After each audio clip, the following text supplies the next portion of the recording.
You are now listening to The Perfect Prana with Kyah Ann. What's poppin'? What's good? Hello, my friends. You're listening to The Perfect Prana show on 88.1 FM WCRX, sometimes on Apple and Spotify, where I be posting extended versions. I am very happy to be here with you guys. I'm your host, Kyah Ann. Did I mention I was happy to be here with you guys? If you love yoga, this is the perfect place to be. If you do not love yoga, this is still the perfect place to be. I have the yoga news, where I speak about what's going on in the world of yoga and controversies.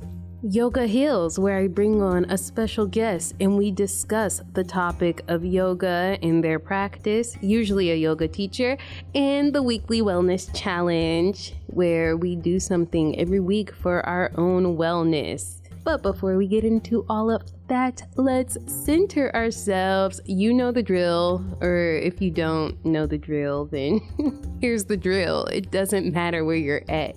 You could be on an airplane, driving in a car, on the bus, the train, going on a walk, laying in your bed, sitting on the couch. There's many options. It doesn't really matter. We can find our center. We can take this moment to go inward. So no matter where you're at, I want you to bring awareness to all of your body, wiggle your toes. What do your feet feel like? You can roll your ankles. What do your ankles feel like? You can move your kneecaps up and down. What do your knees feel like? What do your quads feel like? Your inner thighs, your hips, your tummy, your lower back, your upper back. What does your chest feel like? Your shoulders, your neck. What does your face feel like? Your eyebrows, your mouth? What do the clothes feel like on your skin? What does the air feel like on your skin? And from here, lengthen your spine. If you're sitting down, you can sit up nice and tall. Ground your sit bones into your seat. If you're laying down, you could just lengthen your spine. Roll your shoulders up and back, open up your heart. Take this moment to feel stillness. And then take a deep inhale through your nose, right into your belly, filling up your chest. And then exhale, let out a nice sigh of relief, like inhale through your nose, filling up your belly like a balloon, and then exhale, let out that nice sigh, like pulling in your belly button all the way. Take a deep inhale through your nose. Let your breath travel to each part of your body that needs attention, giving it nourishment. Exhale, sigh, releasing all tension. Still feeling that stillness within your body. The only thing moving is your belly, up and down as you inhale and exhale. You can soften your gaze or close your eyes if you aren't already. I am centered. Let's get right into the show. Yoga news. So I was searching the interwebs for some yoga news, and y'all, it was lame. So then I was like, what's the national day? I was thinking, well, it's Wednesday, January 31st, and tomorrow is the 1st of February, so we're starting a new month. I felt like the new month was a better national day, so I decided to go with National Day for February 1st. Even though it's not that day, we could still, celebrate the national days or the days that February 1st is. And it is Optimist Day. First Thursday in February is Optimist Day, and I always feel like it's always a good day to be optimistic. right? And to have like a positive outlook, right? So I was like, I'll choose that one. And then I also saw that it was National Freedom Day, February 1st, 1865. Abraham Lincoln signed the amendment to outlaw slavery. That's just a little history note.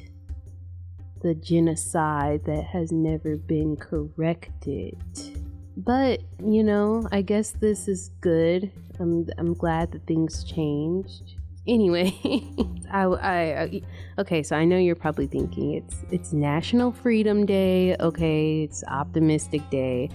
Let me tell you why I decided these days, because I was like, I feel like there's yoga poses that promote freedom and optimism, and I'm like, okay, what are some yoga poses that promote freedom, therefore optimism? Because I feel like it kind of goes hand in hand.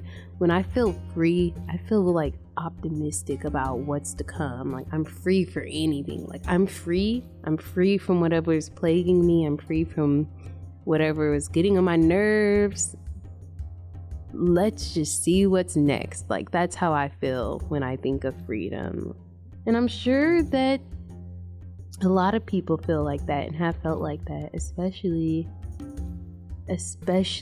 if you were just in a tough conundrum and then suddenly you're free. Yeah, that's amazing. What an amazing feeling. So the 3 poses that I feel like, and this is in order, by the way, and I'm going to talk about each pose a little bit. The first pose that I feel like promotes freedom, therefore optimism, wind release pose. This is basically where you would lie onto your back, you pull your knees in toward your chest, you can just hold your knees or give yourself a nice big hug with your arms around your knees, taking a deep inhale, filling up your belly all the way, exhaling to pull your knees in closer. You can rock side to side in this posture. And I mean, it's good for hips. And based on the name of wind release, what do you think this posture does? Yes, it is good for the digestive system, releasing wind, releasing whatever gas one might be dealing with, whatever backup they might have with their digestive system. This posture is known to work waste through us. So if you want to practice this right now to relieve wind, please do that alone. But I mean, it's funny, it's called wind release, so it's kind of like, this is literally freedom right here. You have gas built up in you and then you do this, you're freeing yourself. And then also, this is a hip opener, a moderate hip opener, so I guess releasing tension from your hips as well. The next posture that I felt like promotes freedom, therefore optimism, Patita Tarasana, ball and triangle pose. Just imagine being scrunched up in a ball, hugging yourself. Then to go to a posture that is so open like this. Of course there's steps in between, but you get what I'm saying? This is all about the chest opening, the back bending, really lengthening out your body. Actually, my yoga teacher just taught us the other day that postures where our chest is like toward the sky, our chest is elevated, that helps to battle depression. So the act of opening up the chest, a chest opener, is good for depression. And I could see that. I mean, you wake up in the morning, you stretch your arms out, you're really opening up your chest. I feel like it's kind of like a prepare for the day type of thing. It just feels good to lift my chest up, open it up, especially when it's like I could be on my phone for so long, looking down, hunched over. You need to be open.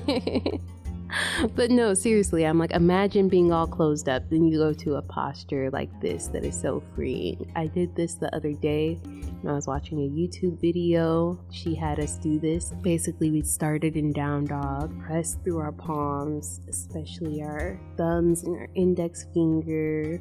Our hips are up and back into space. We inhaled to lift our right leg into the air. Exhale to tuck our right knee toward our left elbow, really rounding our spine.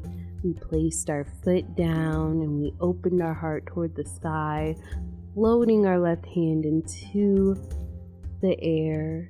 It just felt amazing. I mean, back bends feel amazing, but this one, to me, a nice, easy open, and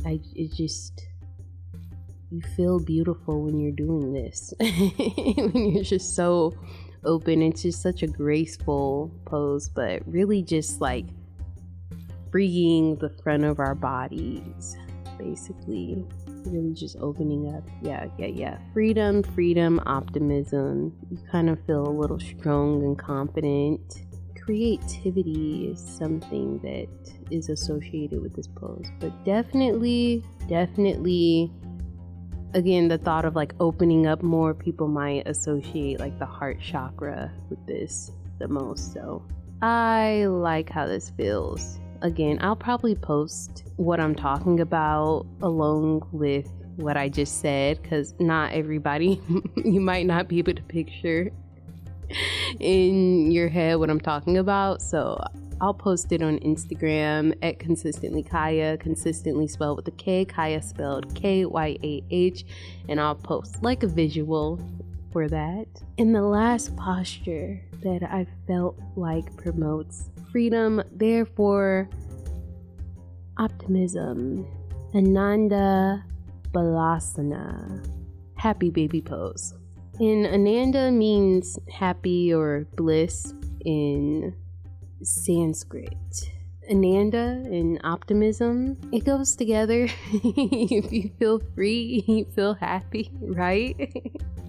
I don't know. I associate happiness with optimism and freedom. I thought happy, so I thought this posture. But again, on this posture, you're lying on your back, very similar to the Apanasana, wind release pose. With this posture, with happy baby, you're lying on your back, and then you can grab onto the outer edges of your feet or the inner edges of your feet, or you can grab your big toes with your peace fingers, bending both your arms, bending both your knees. Some people like to rock side to side, or you can really flatten your back against the floor. I mean, there's different ways, there's different options. This is really good for, again, hip opening. This is a squat, but lying on your back, basically. So extremely good for the hip opening. And actually doing another yoga YouTube video last night, and I was, doing something for digestion, right? And she actually had us do this posture at the end, which, okay, I'm used to doing this, but I guess just not for this reason. But she explained to us that when babies have gas, normally some people will lay the baby on their back and press on to the bottom of their feet. So this is basically what you're doing to yourself in this posture. So I guess, again, another way to practice freedom is this posture right here. And be more optimistic. And babies are happy and optimistic, hopefully.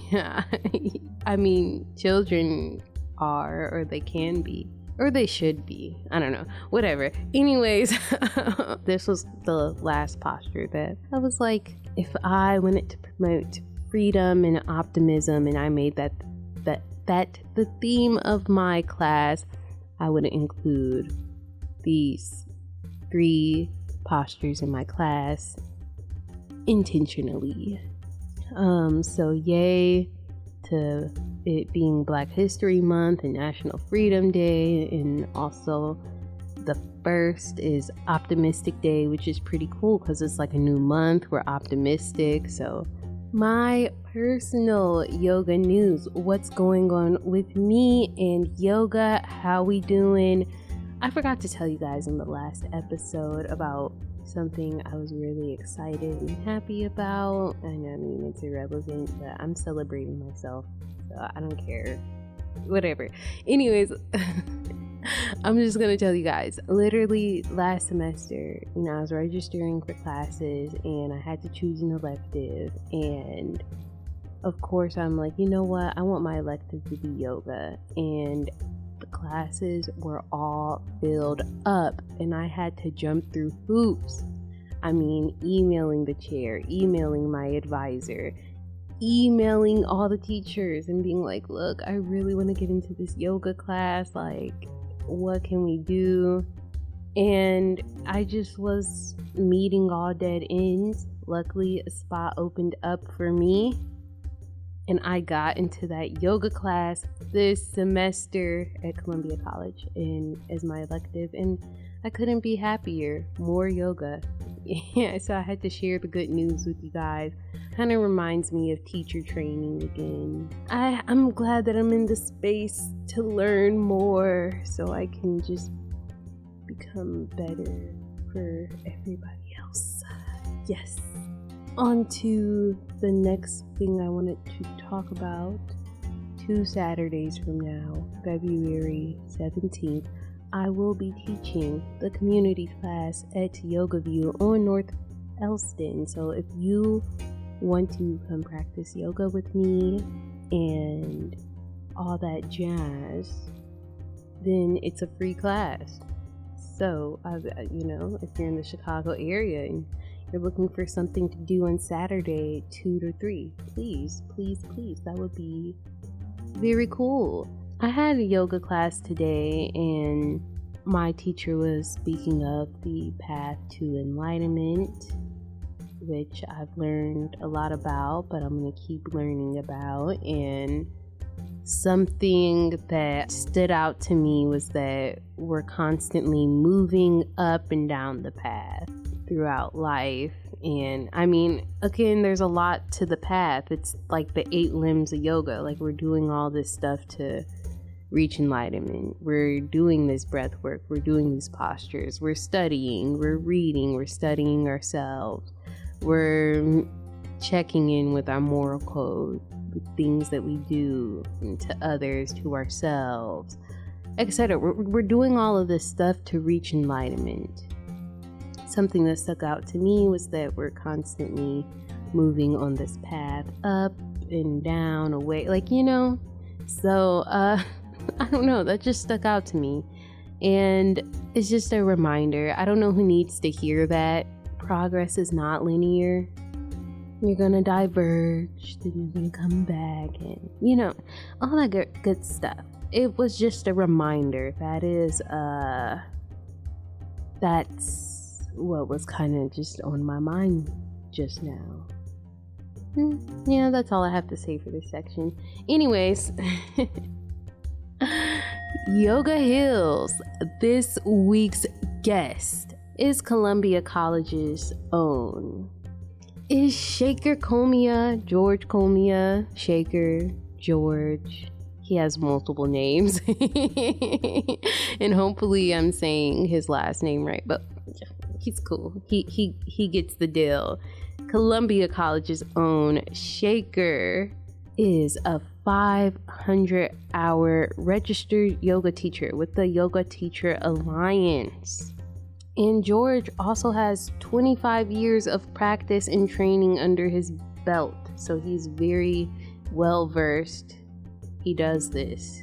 He's been teaching at Columbia College, Chicago for over a decade. He has some important messages, so please listen through.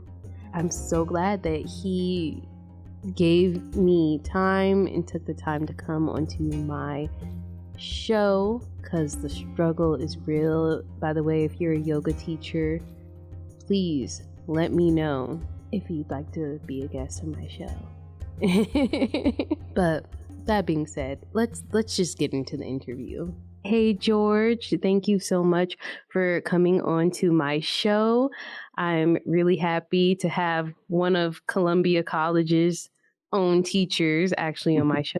That's pretty cool. How are you doing today? I'm doing great. How about you? Thumbs up. So I've been doing Awesome. yoga all day between class, teaching this show. So what I usually ask everybody that comes onto my show is, when did they start practicing yoga and why do they still practice today? I started way back.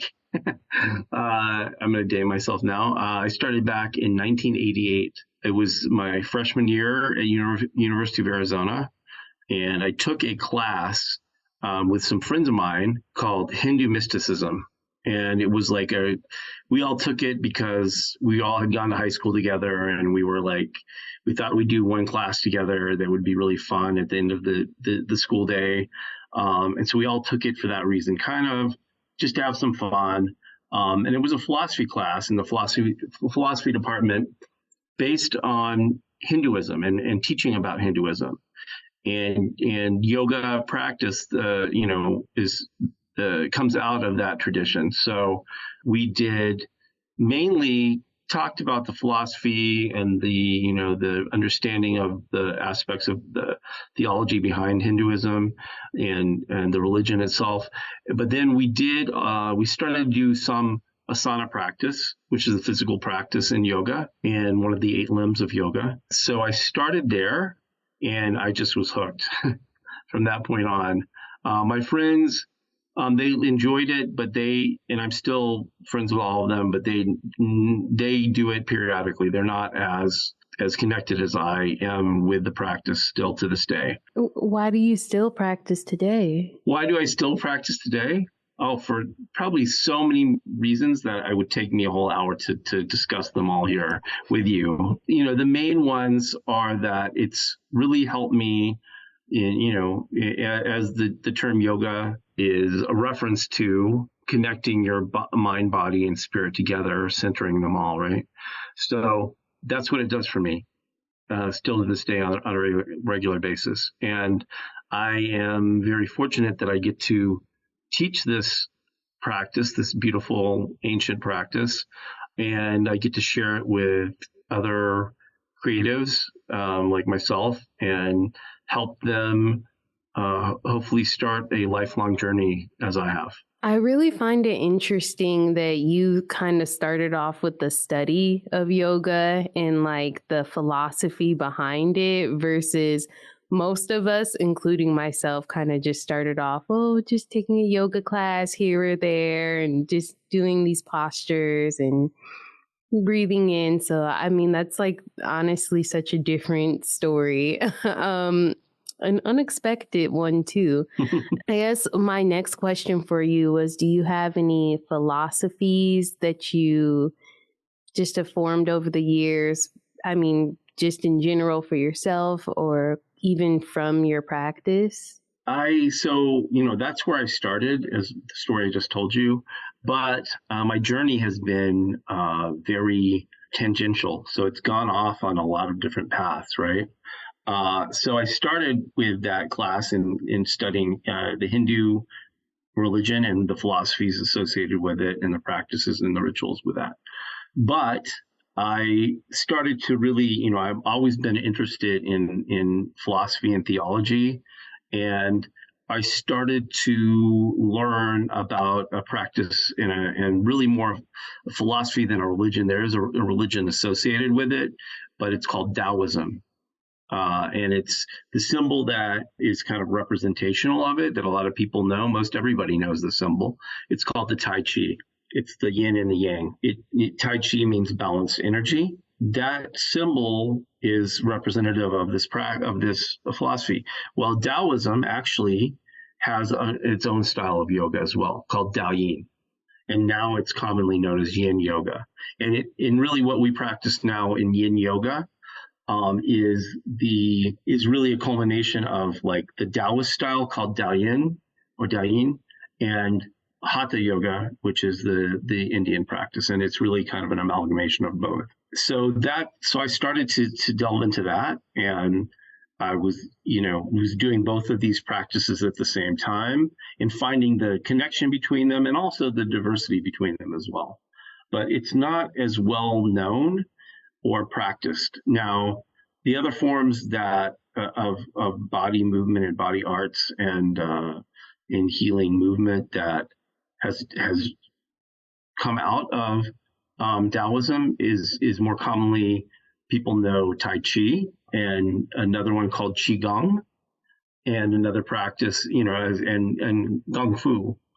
So those practices were developed by the Taoists, and those are more commonly known than Daoyin. But Daoyin was a common practice by Taoist masters through the ages. That all comes from China, whereas Hinduism and the yoga we commonly know comes from India. In fact, the word yoga is a Sanskrit word, which is the ancient language that what they call dead language, which is a root of many other languages, and that's the language we use when we're talking about yoga, generally speaking. I am interested and an advocate for really just seeing the connection between yoga throughout all cultures, because some type of movement or this body form and art it's throughout all these like indigenous ancient cultures, and that's just very cool to me. And I honestly believe like sometimes we fail to see the connection and we get too caught up in like one doctrine. But I am curious as to like what your yoga class is like with your philosophy embedded into it. Like, what do you teach? I really teach, what I teach is, and I'm also a teacher in Chicago Public Schools. I teach visual arts and yoga and meditation. I was the first regular day yoga teacher and meditation teacher in Chicago Public Schools. And what I mean by that, there usually were programs like after school programs before that, but there was never like a full day yoga teacher at that point. And I fortunately had a principal over in Bronzeville that I was teaching at a school called Overton, who knew that I taught this, at the college level, and said, "Hey, our kids need this as well. So let's, and I have a theater background as well, a performance background. So she was like, go ahead and let's do this 2 days a week, and then you can do visual arts the other 3. So I have done that as well. So I kind of have designed my class at Columbia is to help give the students an understanding of the full, it's hard to say full, but a good range of what yoga can be. Okay. And that meaning not just Indian style yoga, but Chinese style yoga as well. And using these practices or creating like a toolbox of poses and practices, breathing practices, pranayama practices that can be used throughout the life to help deal with anxiety, stress, physical issues, all sorts of different challenges that people have on a daily basis. For me, yoga is a means to really free oneself from like physical ailments, emotional and mental ailments, also help deal with the strife that comes from just everyday life and dealing with the struggle to survive, right? So I tried to do that, and I tried to honor the origins of where this comes from. Now, a lot of times people will talk about, like reappropriation of practices and things. What I like to say to that is that we have to understand that history and culture is organic, and throughout humanity, it's thrived and changed with different people adding their flavor of what they understand these practices are. And it's still evolving and changing. Now, I think it's really important to understand the history as much as you can, much as one can, of where the origins of something and where they come from. It doesn't matter what it is, be it art or, like a type of art, be it yoga or mathematics or whatever it is, understanding where these things derive from, language and all, the cultures and the people, and what was happening then and in the times that these were developing and forming and changing. It helps you understand the practice in today, in terms of what we're doing today. Now, would you say like, hey, I need to do these practices like, say, the Taoist master who was sitting on the mountain 300-400 years ago? Obviously, it's going to be different, right? It's going to be a different experience. I'm an urban dweller in Chicago, and I'm not sitting on the top of a mountain. That being said, do I sometimes go, to mountains and hike and meditate? Yeah, of course. The beauty of the Taoist philosophy is it's kind of like, to put it in a nutshell, and I'm really putting it in a nutshell, to go with the flow, right? So Taoists believe that you need to understand and utilize the energies that are around us on a daily basis. Doesn't matter if it's an urban setting or a wilderness setting, whatever environment you're in, the energy is going to be around you, different natural energies, and utilize those to the best of your abilities is what the teaching is in that philosophy.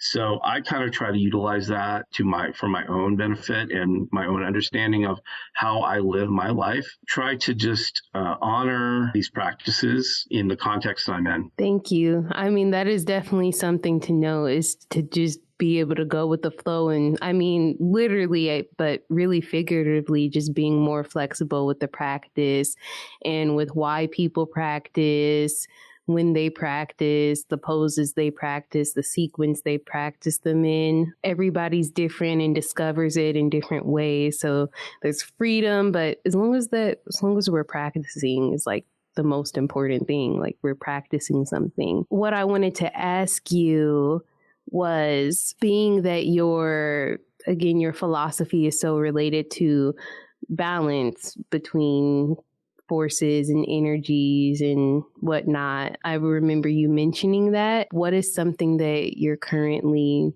trying to balance in your life or in your practice? And do you have any specific goals or anything you're working toward right now? In my personal practice? Yeah, in your personal practice. Always, every day, on a daily basis.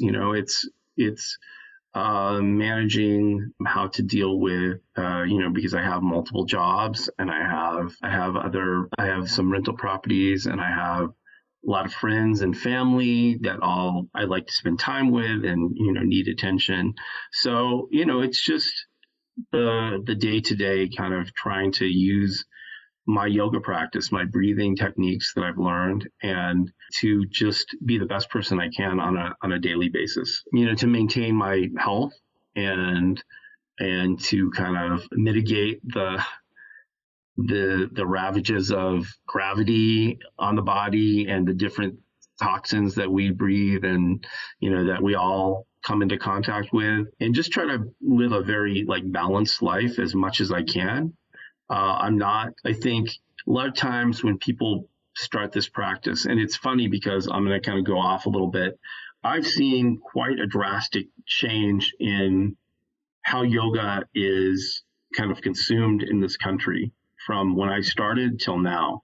Because when I started, it wasn't as commonly done as it is now. It was more like, there were few segments in the population who would do it. It wasn't a commonly done thing. Some people knew about it. A lot of people didn't know about it.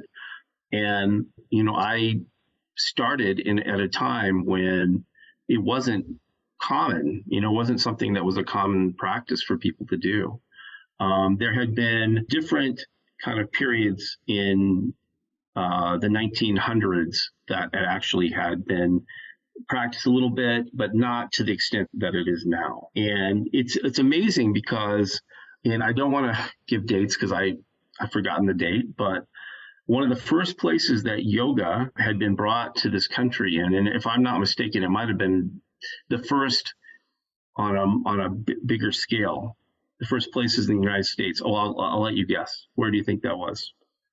I feel like it's California. Yeah, you would think that, right? Because California, it's like such a mecca over there for doing yoga, Mm-hmm. right? And a lot of like celebrities do yoga, and right? And that would be a guess. That would be not an educated guess.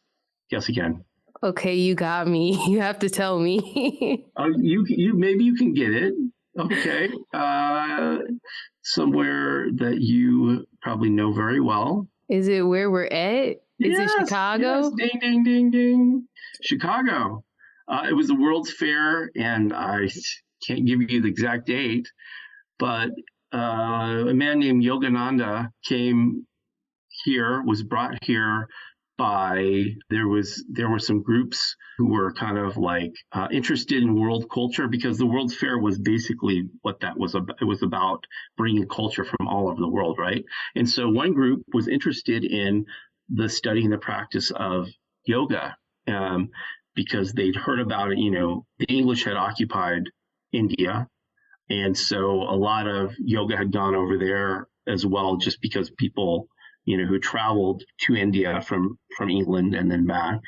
And so they knew about this thing. And so they wanted to bring it to the States as well. And so a group of kind of like wealthier people, industrialists, I believe, they brought this man, Yogananda, and they brought him here to the World's Fair to give some lectures about yoga. And so Chicago, which is pretty amazing, isn't it? I from my studies, and I could be wrong. I mean, maybe somebody can correct me, and if they do, that's great.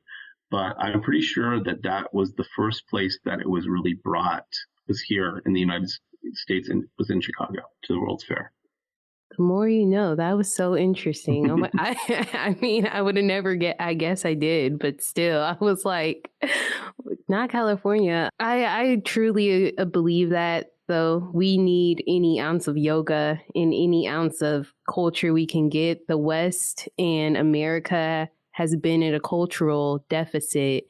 And to me, that's where all these issues with our health and with our lives are coming from. Is just lacking culture, lacking the cultural motivation to move, to eat better, healthier foods with nutrients and seeds and herbs and just so much. So, and having strong social connections. And we definitely need that. And I feel like yoga has really helped to bring that here. And you really put a highlight on that, just saying like, they had this World's Fair and they brought this movement, this meditation practice with them. And that's so amazing and beautiful. Go Chicago. Yay.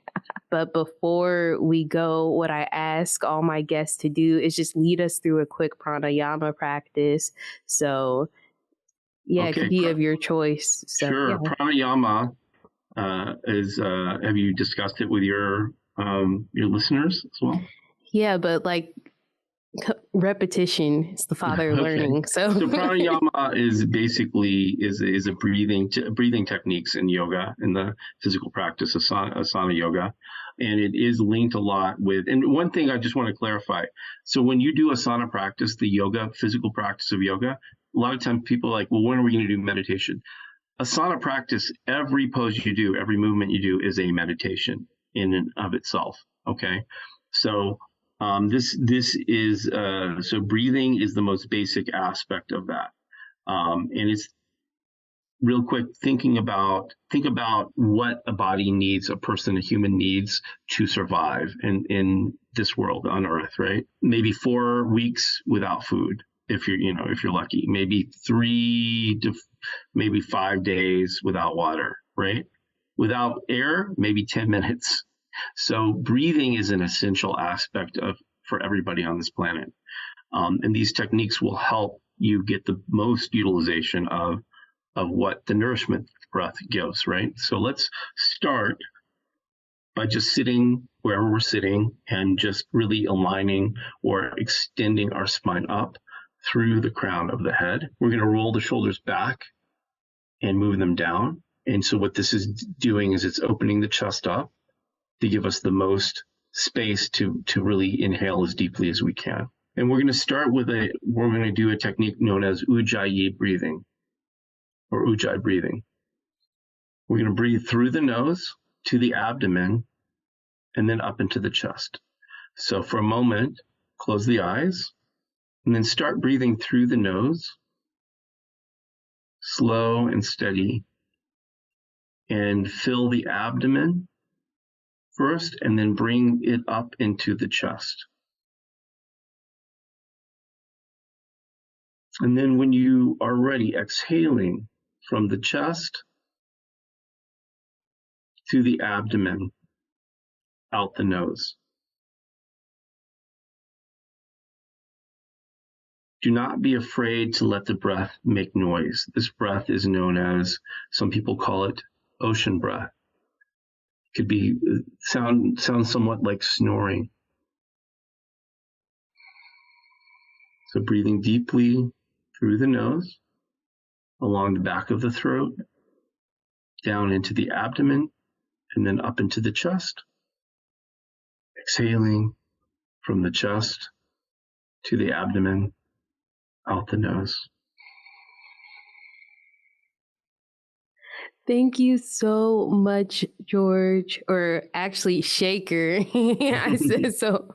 Okay.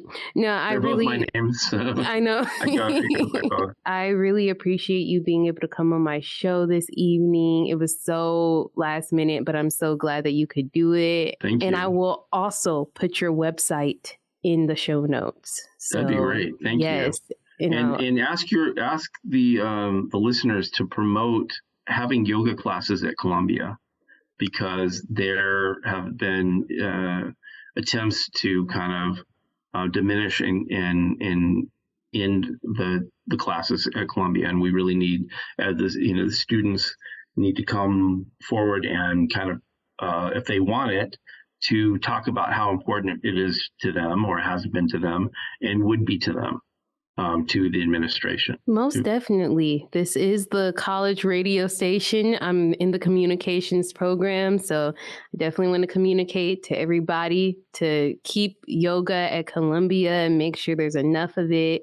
Again, we are at a cultural deficit. We need things to promote movement. And there are a few classes that come from a non-Western perspective, and this is one of them.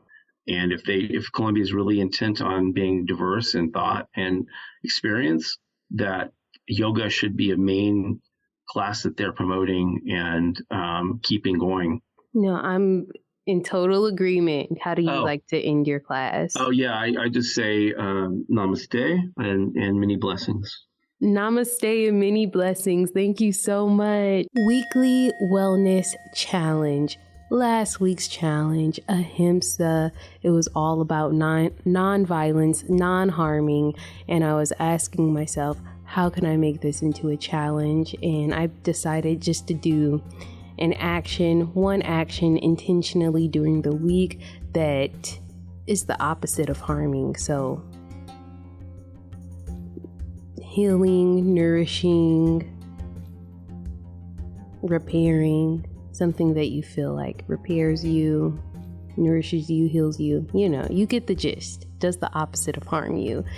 What did I do this week? Actually, the other day, and I gave myself a pat on my back for this, was because I had signed up for this yoga class. I thought I was going to hit it hard. I'm like, I need to do something, get some fire up under my butt. I've been feeling a little sluggish, just a little, whatever.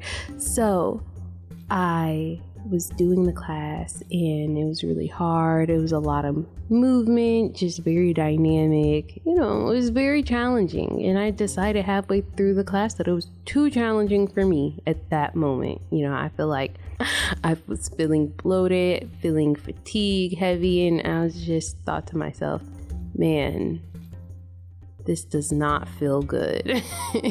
Normally, if I'm feeling tired and I'm doing some type of workout, I'm doing some type of movement or whatever, the first few movements might be a little stiff, but like once I get into it, get my blood pumping, I'm chilling. I'm like, yeah, this is it. I'm loving it. I did not ever feel like that. It just felt like the entire thing was a struggle and I was heavy.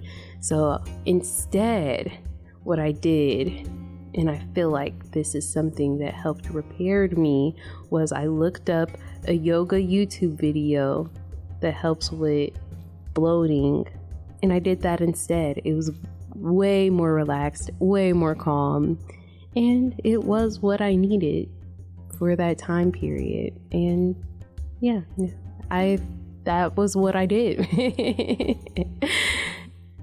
And I hope you had a moment like that for yourself too, where you made a decision to do something that you felt would repair you. Again, like I said, I'm patting myself on the back because it's easy to beat yourself up and to just neglect yourself and like not do anything good for yourself. And then two, it's easy to like try to force too much when life is not always like that. You don't always have the energy. Energy fluctuates. I'll get the rant, but you know, take care of yourself. Take it easy on yourself. And I'm trying to learn still when to challenge myself versus when to just say, no, I'm gonna go with a calmer route. This week's challenge, Satya, truthfulness. I was trying again, thinking, how can I make this into a challenge? And I feel like this is gonna go down the journaling route because recognizing the truth is vulnerable at times. And a lot of people feel that the truth hurts, the truth is uncomfortable. Like, truth is always like uncomfortable, but you know, and I understand that because it can be to start being honest with ourselves or recognizing certain truths or whatever. You might feel some type of way, you might feel negative about yourself or whatever. I get that. So I was like, how about this week we make truth comfortable? One, by putting it in our journal, because when you write things down that only you have access to, nobody can judge you unless you're judging yourself, which that's between you and yourself. So, you know, one, putting it in the journal. Two is, I would say, to write about some things that are true, but more on the positive side. Like, normally truthfulness is all about the hard truths, uncomfortable truths. But this week, I would say, let's focus on some positive truths. The truth shall set you free. You know, if you listen to the rest of the episode, that would make sense. Anyways, I was kind of thinking of like something to journal about that could promote this positive truth, you know, this easy truth. If you wanted to, a good journal prompt that I just saw when I looked it up on the internet was, what's something that you have this year that you didn't have last year? It could be a person, a physical object, an opportunity, and then why are you grateful to have this person or thing in your life today? You know, I felt like there's some objectivity to that question because it's like you didn't have it last year, now you do have it, you know. And that's true. And having it makes me happy, you know? So I don't know. I like that one. Or it could just be like listing your favorite songs or your favorite foods or just some easy truths. Things that you think are true about yourself, but they're easy, and so we're admitting comfortable truths. That is the challenge this week. That's kind of what I'll be doing. But this week it's easy, comfortable truths, but you know, later and on our own time, we might face the harder truths. Truthfulness. It's the second yama for the 8 limbs of yoga, so it's part of the moral code. And so far, we're being nonviolent and we are being truthful. It's time to end the show. You are listening to The Perfect Prana Show on 88.1 FM WCRX, also available on Apple and Spotify. And yes, I post extended versions. But before we go, I'd like to end with a quote, kind of about, I guess, relating to some things in this episode. Yes, I did get it off Pinterest. And yes, I did look up this guy's name. It's Norodom Sihanouk, the former prime minister of Cambodia. And yeah, I found his quote and I liked it and I felt like it applied. And I truly, in my heart, believe this is that time will inevitably uncover dishonesty and lies. History has no place for them. And that is truth. Everything will, with time, we will see the truth. We will see the good things that we sow. We might also see the not so good things that we sow. But, anyways, thank you guys so much for listening to The Perfect Prana Show every Saturday at 10 a.m., Sunday at 9 a.m. Follow me on Instagram at consistently Kyah, consistently spelled with a K, Kyah spelled Kyah. And if you'd like to, come visit me at my community class on February 17th at Yoga View, the North Elston location.